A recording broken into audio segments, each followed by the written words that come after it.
बिस्मिल्लाहिर्रहमानिर्रहीम। शुरू अल्लाह के नाम से जो बड़ा मेहरबान और नहायत ही रहम करने वाला है। तमाम ज़रा दुरूशी पढ़ लीजिए। अल्लाहुम्मा सल्ली अला मुहम्मद व अला आलि मुहम्मद कमा सल्लैता अला इब्राहीम व अला आलि इब्राहीम इन्नका हमीदुम मजीद। अल्लाहुम्मा बारिक अला मुहम्मद व अला आलि मुहम्मद कमा बारकता अला इब्राहीम व अला आलि इब्राहीम इन्नका हमीदुम मजीद। रमज़ानुल मुबारक के बाद आज जुमे के मौके पे गुज़िश्ता 10 दिनों के दौरान सोशल मीडिया के जो दानिश्वर हैं, जिनके पास ज़्यादातर इल्म जो है व्हाट्सएप और फेसबुक से ही आता है, उनकी बहुत सारी बातें जो न ज़मीन के हालात से मेल खाती हैं, न आसमानी हुक्म के साथ मेल खाती हैं, उनको पढ़ते हैं तो बड़ी हैरत होती है। और इसी तरह दीनदार लोगों में एक तबका है जिसने अपने चारों तरफ एक खौल बना रखा है कि हमसे बेहतर तो दूसरी मखलूक कोई है नहीं। जब रमज़ान शरीफ गुज़रता है तो चंद बनी बनाई बातें, जिनको आप उर्फ़ आम ज़ुबान में चंद डायलॉग बोल सकते हैं कि जी रमज़ान चला गया, रमज़ानी मुसलमान नज़र नहीं आ रहे, रमज़ानुल मुबारक गुज़र गया, अब वो पहले वाली रौनक,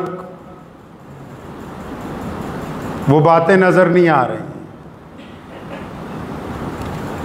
ऐसी बातें ज़्यादातर दो तबके के लोग करते हैं। पहले तो सोशल मीडिया के दरमियान इस्लाम दुश्मन ताकतें, जो कि कोई ऐसा हरबा, कोई ऐसा वक्त ज़ाया नहीं करना चाहती जिसमें मुसलमानों की हौसला शिकनी की जाए। दूसरा, वो लोग जो कि सोशल मीडिया के बीमार हैं, यानी जिनकी निगाह कभी फेसबुक से, व्हाट्सएप से, इंस्टाग्राम से बाहर ही नहीं गई, जो खुद कभी नमाज़ पढ़ने ना गए हों, जिन्होंने कभी रमज़ान के रोज़े पाबंदी से ना रखे हों, उनके पास ये इत्तला पूरी है कि रमज़ान के बाद वो बात नहीं रही। लेकिन हकीकत इसके बरक्स है। अगर ज़मीनी सतह पे हम आएंगे तो जो असलियत है वो इससे बिल्कुल बरक्स है। हाँ, आपको ऐसा लगता है कुछ लोगों को कि रमज़ान के बाद बहुत सारे नमाजी मस्जिदों में नज़र नहीं आते। वो नज़र इसलिए नहीं आ रहे क्योंकि तकरीबन 90% घूमने निकले हुए हैं। लेकिन अगर आप रमज़ानुल मुबारक के बाद ज़मीनी सतह पे मुसलमानों के हालात देखेंगे, इस्लाम के हालात को अगर आप ध्यान से देखेंगे, तो आपको ये हौसला अफजा बात निकल के सामने आएगी कि रमज़ान से पहले जो हमारी हालत थी, अब रमज़ान के बाद हम उससे बेहतर हालत में। प्यारे मोहम्मद रसूलुल्लाह की सुन्नत है ना कि जब भी सोचें मुस्बत सोचें। बहुत सारे मुकर्रिर ऐसे हैं जिनके पास बनी बनाई बातें हैं कि जी रमज़ान के बाद फलां नज़र नहीं आया, फलां नज़र है। रमज़ान गुजरा है, रमज़ान जाने के बाद आप अगर अब ज़मीनी सतह पर मुसलमानों की मस्जिदों को देखोगे तो बुढ़ों से ज़्यादा नौजवान नमाज के आदी बन चुके हैं। हर एक मस्जिद को नए नमाजियों की खेप मिल गई है। हर एक मस्जिद में नए नमाजी मौजूद हैं जो रमज़ान से पहले नहीं थे। जिनमें कम उम्र बच्चे भी हैं, नौजवान भी हैं, अधेड़ उम्र भी हैं, जिनको रमज़ान में पाबंद किया गया नमाज का। अब वो रमज़ान के बाद उनके अंदर एक फिक्र है, एक जज्बा है कि हमारी नमाज कज़ा नहीं होनी चाहिए। तो रमज़ान गुजरने के बाद मसाजिद में नए नमाजियों की, पक्के नमाजियों की अब खेप मौजूद है, जो पिछले साल से ज़्यादा है। आप इस बात को अगर अपनी आंखों से देखेंगे तो महसूस करेंगे कि वाकई अगर हम इसको मुस्बत नज़रिए से देखें तो नमाजियों की तादाद जो मुस्तकिल नमाजी हैं वो रमज़ान के बाद अब ज़्यादा हो गई। रमज़ान के बाद अगर आप मुसलमानों के बड़े मदरसों में देखेंगे तो एक दो नहीं, लाखों तालिब इल्म दुनिया ने रोकना चाहा मदारिस से, दीनी तालीम से। रमज़ान ने वो इनकलाब बर्पा किया कि आप रमज़ान में वो तमाम बच्चे तैयारियां करते रहे। और अब अगर आप रमज़ान के बाद देखेंगे तो आधे से ज़्यादा ने ईद भी अपने घर पर नहीं मनाई। एक दो नहीं, लाखों तलबा इस वक्त इस्लामी मदारिस के दरवाज़ों के ऊपर अपना दाखिला लेने के लिए खड़े। ये रमज़ान ने उनके अंदर इनकलाब बर्पा किया है कि वो इस्लामी तालीम के लिए बेदार हो। मक्खी होती है ना, वो सारा जिस्म अच्छा छोड़ के जख्म पे बैठती है। इसी तरह जो मक्खी किस्म के मुबल्लिग होते हैं उनको रमज़ान के बाद मुसलमानों की खराबियां नजर आती है। रमज़ान के बाद जो इनकलाब बर्पा होता है वो नजर नहीं आ रहा है, क्योंकि मुस्बत बात करने के लिए दिल के अंदर नूरानियत, इस्तकामत, अल्लाह तबारक व तआला से मदद की तलब जरूरी है। बदनाम करना तो कोई कमाल की बात नहीं है। माशरे की उन अच्छाइयों को निकाल के सामने लाना कि ये देखो, ये बेहतरीन लोग रमज़ानुल मुबारक के बाद अब तैयार हैं। क्या ये बेहतरीन बात नहीं कि आज से 30-40 साल पहले रमज़ान के बाद जब नमाजें होती थी 4 नमाजी, 5 नमाजी, 10 नमाजी, अब रमज़ान के बाद जब नमाज होती है मस्जिदों में 8-8, 10-10 सफ़े हैं, तो क्या हम पेश रफ्त आगे कर रहे हैं कि पीछे जा रहे हैं? यकीनन हम आगे जा रहे हैं।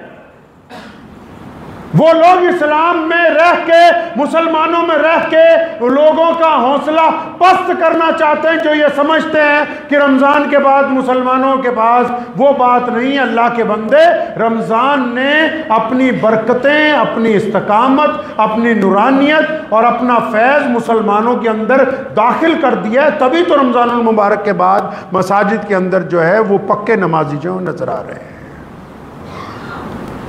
आप अगर चाहते हैं कि नबी अलैहिस्सलातु वस्सलाम की सुन्नत के मुताबिक सोचा जाए तो नबी अलैहिस्सलातु वस्सलाम चाहते हैं कि ईमान वाला जब बात करे, जब सोचे तो राय कायम करे, तो मुस्बत राय कायम करे। हम इन गुफ्तगू को मुस्बत अंदाज से ढूंढ के ला रहे हैं कि मस्जिदों में हुआ क्या। अगर आप मुस्बत तरीके से चलेंगे तो आपको पता लगेगा कि रमज़ान ने तो हमें बेइंतहा बरकतें अता फरमाई है। रमज़ान की वजह से घर में नमाजों का एहतराम शुरू हुआ। रमज़ानुल मुबारक की वजह से बहुत सारे लोग कर्जे से मुक्त हो गए। रमज़ानुल मुबारक की वजह से बहुत सारे लोगों की परेशानियां दूर हो गई। रमज़ानुल मुबारक की वजह से बहुत सारी नई इमारतें, मदारिस और मसाजिद की तामीर होने लगी। रमज़ानुल मुबारक की वजह से तालीम के नए साल का आगाज़ किया जा रहा है। रमज़ानुल मुबारक की वजह से मुसलमान एक नए जोश और जज्बे के साथ इस्लाम की तबलीग के लिए तैयार है। तो रमज़ानुल मुबारक की बरकतों का इजहार हमारी जुबान से भी सामने आना चाहिए कि वाकई हमको अल्लाह तबारक व तआला ने अपने मुकद्दस महीने से कुछ अता फरमाया है। अब जो तो गए ही नहीं रमज़ान के बाद मस्जिद, उन्हें क्या पता होगा कि फजर में कितने लोग थे। उनको तो व्हाट्सएप और फेसबुक पे लिखा कि रमजान के बाद कोई नजर नहीं आया। अल्लाह के बंदे, तुम खुद ही नहीं पहुंचे। अगर तुम आते मस्जिद तक तो तुम्हें पता होता कि रमजान के बाद ऐसे ऐसे लोग मसाजिद में देखने को मिल रहे हैं जो रमजान से पहले मस्जिद तक नहीं आते थे। इसलिए ये बात ज़हन नशीन कर लीजिए कि इस्लाम अपनी पेशरफ्त जमीन पर साबित कदमी के साथ रखने में लोगों को तालीम देता है। फेसबुक और व्हाट्सएप की दुनिया में ही नहीं, सिर्फ इस्लाम की क़यादत, इस्लाम की पेशरफ्त इसलिए नहीं कि सबसे ज़्यादा हमारे पास इंटरनेट की दुनिया नहीं, बल्कि वो इसलिए कि मुसलमान ज़मीनी सतह पर अपने आला किरदार के ज़रिए मोहम्मद रसूलुल्लाह सल्लल्लाहु अलैहि वसल्लम की सुन्नतों को अदा कर रहा है। इस वजह से इस्लाम की पेशरफ्त सबसे आगे है। तो ज़हन नशीन कर लें, आप भी अगर रमज़ान की बरकतें महसूस कर रहे हैं तो इसका मतलब आपने अच्छे रोज़े रखे हैं। आप अगर अपने अंदर रमज़ान की बरकतें महसूस कर रहे हैं तो आपने इसका मतलब अच्छे रोजे रखे हैं, आपका रमज़ान अल्लाह के हुजूर कबूल हुआ है। आप रमज़ान के बाद अगर आपका दिल चाहता है कि मैं मस्जिद तक जाऊं, रमज़ान के बाद आपका दिल चाहता है कि मैं अल्लाह तबारक व तआला के हुजूर इबादत गुजार बनूं, रमज़ान के बाद भी आपका दिल चाहता है कि मैं अल्लाह के नेक बंदों के साथ बैठूं, रमज़ान के बाद भी आपका दिल चाहता है कि मैं अल्लाह के गरीब बंदों की मदद करूं, रमज़ान के बाद भी आपका दिल चाहता है कि मैं झूठ से, बदनजरी से बचा रहूं, तो इसका मतलब ये रमज़ान कामयाब तरीन रमज़ान गुजरा है और इस रमज़ान की बरकतें जो है वो आपको हासिल हो चुकी है। हाँ, अगर कुछ ऐसे लोग हैं जिनका रमज़ान गुजरने के बाद बिल्कुल वास्ता नहीं रहा तो फिर वो समझ लें कि उनका रमज़ान जो है वो बेहतरीन रमज़ान बन के नहीं गुजरा है। तो इसलिए इस बात को ज़हन नशीन कर लें, मुस्बत राय अमल रखिए। रमज़ान के बाद हम पेशरफ्त में हैं, रमज़ान के बाद हम तरक्की पजीर हैं, रमज़ान के बाद हम आगे बढ़े हैं, रमज़ान के बाद मसाजिद तरक्की पजीर हैं, मदारिस तरक्की पजीर हैं। तो इस गुफ्तगू को ये जो रिवायत बना ली कि जी हर साल रमज़ान के बाद ये हो गया वो हो गया, आंखें खोल के उनके आगे से नफ़रत का पर्दा हटा के, तनकीद का पर्दा हटा के, मुस्बत नज़रिए से जब आप अपनी कौम को, अपनी मसाजिद को, मदारिस को देखेंगे, तब आपको रमज़ान की बरकतों का एहसास शव्वाल के अंदर भी महसूस होगा इंशाअल्लाह। तो दुआ कीजिए अल्लाह तबारक व तआला हमको अपने मुस्बत बंदों में शामिल रखे इंशाअल्लाह ताला। इलेक्शन के दिन चल रहे हैं, ये इलेक्शन के दिनों का मतलब कुरान पाक में भी जिक्र है, हदीस में भी जिक्र है कि जब तुमसे गवाही मांगी जाए तो अच्छी गवाही, सही गवाही, सच्ची गवाही दें। इलेक्शन के मुतालिक जो गुफ्तगू आपसे कर रहे हैं वो ये नहीं कि किस जमात को वोट दें, किसको नहीं दें। पहला मसला तो ये है कि जो भी लोग इस मुल्क में रहते हैं, चाहे उनका मजहब कोई भी है, रंग कोई भी है, नस्ल कोई भी है, जब कभी इलेक्शन आता है तो बहुत सारे लोग समझते हैं पिकनिक मनाने जाएं, बहुत सारे लोग समझते हैं इधर उधर घूमने चले जाएं, और बहुत सारे लोग समझते हैं कि मजहब के नाम पर वोट दें, बहुत सारे लोग समझते हैं कि हमारी बरादरी का आदमी खड़ा होगा उसको वोट देंगे, बहुत सारे लोग समझते हैं कि हम अपने नजरिए से। तो इस बात को जहन नशीन कर लीजिए कि जब आपसे गवाही मांगी जाए, ये वोटिंग जो है गवाही आपसे पूछ रहा है आपका देश की, बताओ किसको आगे लेके आना है, तो आप अपने सच्चे दिल के साथ, नेक नियति के साथ वोट डालने के लिए जाइए, क्योंकि इसको वोट को डाल के अच्छे लोगों को क़यादत के लिए पसंद करना, यह भी इस्लामी तालीमात का हिस्सा है। प्यारे पैगंबर मोहम्मद रसूलुल्लाह सल्लल्लाहु ताला अलैहि वसल्लम ने तालीम दी है कि इक़्तिदार में आला किरदार तमाम असहाब जो रज़ी अल्लाह ताला अजमाइन गुजरे हैं, उनका भी यही हुक्म है कि इक़्तिदार में आला इखराक, आला किरदार। और अल्लाह तबारक व तआला ने जिन लोगों को भी, चाहे वो किसी भी मज़हब से ताल्लुक़ रखते हैं, आपको मौका दिया इलेक्शन के अंदर शामिल होने का, आपके यहाँ वोट पड़ने के लिए जा रहे हैं, तो खुदारा इंसाफ के साथ, ईमानदारी के साथ वोट डालिए। किसी भी इस नज़रिए के साथ ना वोट डालिए कि जी फ़लाँ को ही जिताना है, फ़लाँ को। आपके नज़दीक आपका दिल जिसको कहता हो कि ये बंदा ईमानदार है, इस मिट्टी के लिए, इस वतन के लिए, इस माशरे के लिए, इस समाज के लिए, शहर के लिए, गाँव के लिए फ़ायदेमंद है, तो उनको चुनिए।